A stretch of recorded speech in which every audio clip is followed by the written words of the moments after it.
Played 27 outs. That's the mark of this team. They ain't gonna stop. Played hard. You know, as a head coach, you have certain decisions you have to make throughout the game.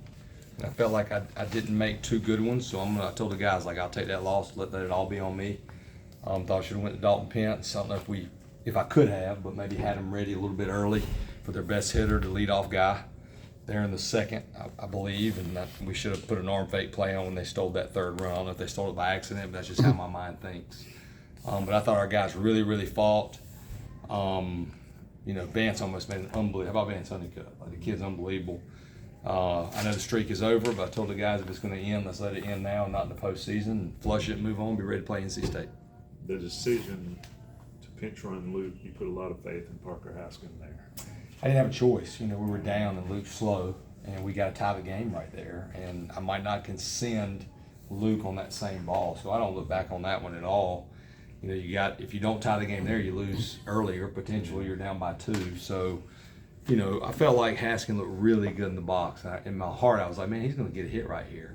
He's a good hitter. You know, he had good numbers at Elon, and we felt great about the matchup. The guy like 2-2 pitches, threw a nasty cutter down and in and beat him, and that happens in baseball. Bringing Dalton in, what was kind of the thought process of him coming in to relieve versus Short. anyone else? You know, we wanted to keep him, Matthias, and Poston all under 20-25 pitches. That was our goal because the series has been moved up, and you know, you want to win this game, but you also have to have your guys ready Thursday on the road at NC State because it's conference play. And we weren't going to compromise that, and we needed somebody else to step up, and Kyle Percival sure did. And he was the story of the game for us, being able to keep the game at 4-1 and 4-2. And unfortunately, obviously, we can't walk the leadoff guy.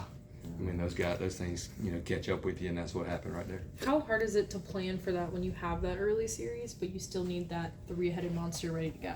You know, you just go into it and say, we're not using them.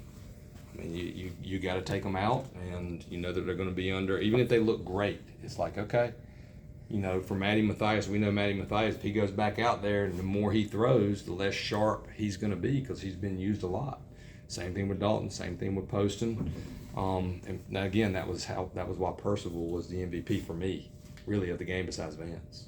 Obviously, the home runs were big, but you didn't get a hit with a runner on base until the 8th inning. Yeah, we didn't have back-to-back. And so I kept saying in my mind, we need to get some back-to-back guys on. So we get a guy on and then get out. Get a guy on and get out. And that's, you know, timely hitting is the name of baseball.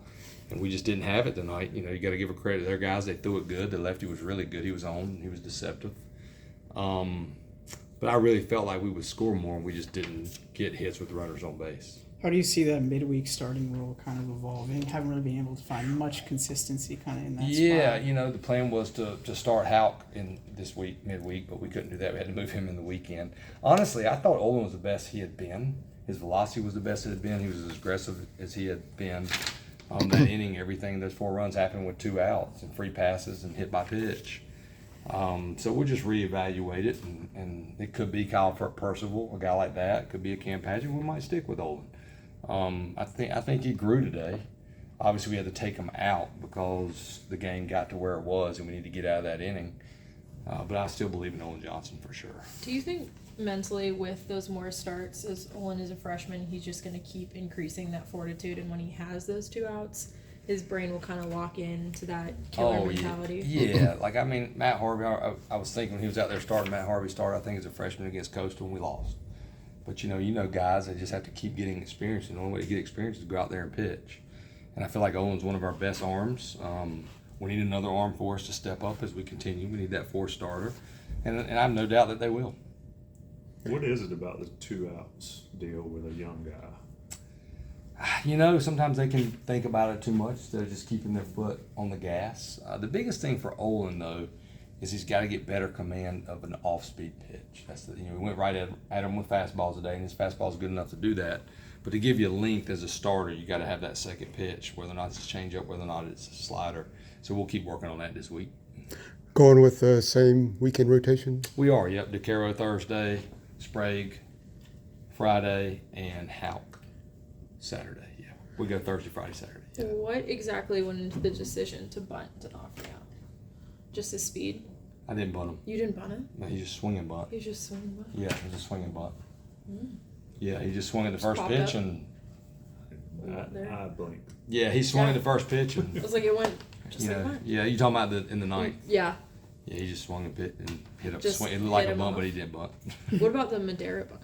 That one I was mean, fun. yeah, he's so good at it, and you got to know who's behind, and you know, Gavin's a good player, and so is Johnny, obviously. But sometimes you're a freshman and you get to sit there and watch a couple times. You know, you're even more ready and more determined, and you saw that tonight in Gavin Gallagher for sure. How much is bunting emphasized specifically on this team? Because it's something that's so Yeah. simple, but not many people. Yeah, can we do work hard on effectively. it every day because we know that in a close game you got to be able to do it. And really, the funny thing is probably D'Onofrio is probably one of our worst actual bunters. He's just never done it a lot in his life, and we're trying to get him better at it for that left-on-left matchup. But for the most part, our guys are pretty dang good at sack bunting because we know we got to get a run. Last one.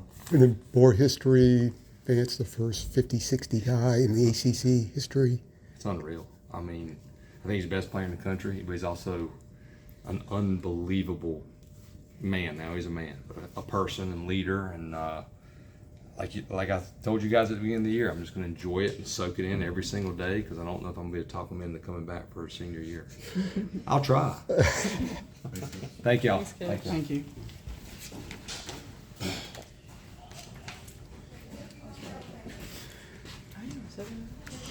And Vance, I know you don't like to talk about the individual things, but that to be all the great players that have come through the ACC over the years, and you're the first one to do that.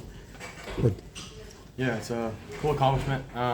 Wish it could have been done on a win, but I guess it just kind of speaks to the gifts I was given, and just keep trying to hone in on those, and just keep working and just try to keep going.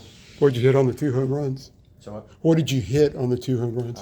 Fastball and slider. Slider. On the play where he tagged, when you're watching, I guess you're checking him, ball maybe just a little bit first base side. Do you think you had him there, or? Yeah, that's got to get behind a little bit more. I think I got to make that play, just to put it another foot or so to the right, give Madera more of a chance, and then we go into that, bottom of the ninth tied rather than down 1. Were you a little surprised to see him running on you there? Not really, just because they put in a pinch runner. I was expecting them, if a deep fly ball, they were going to tag probably to any part of the field. Vance, over the past few weeks, you've had some tough games, and then you've had 2 homer games. Have you made any tweaks to your swing or your approach at the plate? Yeah, spread out a little bit. Just tried to simplify the move and see it a little bit better after Miami and a little bit at GT, and then first 2 games at Wake, and that Sunday game just kind of spread out more and just try to see it better. That's all it was. And I think just kind of getting with Coach Weirs and just keep working. Do you watch a lot of film of yourself? Does that go into your prep process? Yeah, I think it's more of like how my body's moving, not really my swing. I think all the way throughout my swing felt fine. It was more of just like getting my body in a better position to hit. As a leader on the team, I mean, obviously you want to win every game, but this weekend is exponentially bigger than tonight. What do you tell the younger guys heading over here to Raleigh? Honestly, just expect a big crowd, a loud atmosphere, but at the end of the day, I mean, we're taking it one game at a time. It's going to be a fun environment. I think these guys will be ready for it. Appreciate it. Vance? Thank you.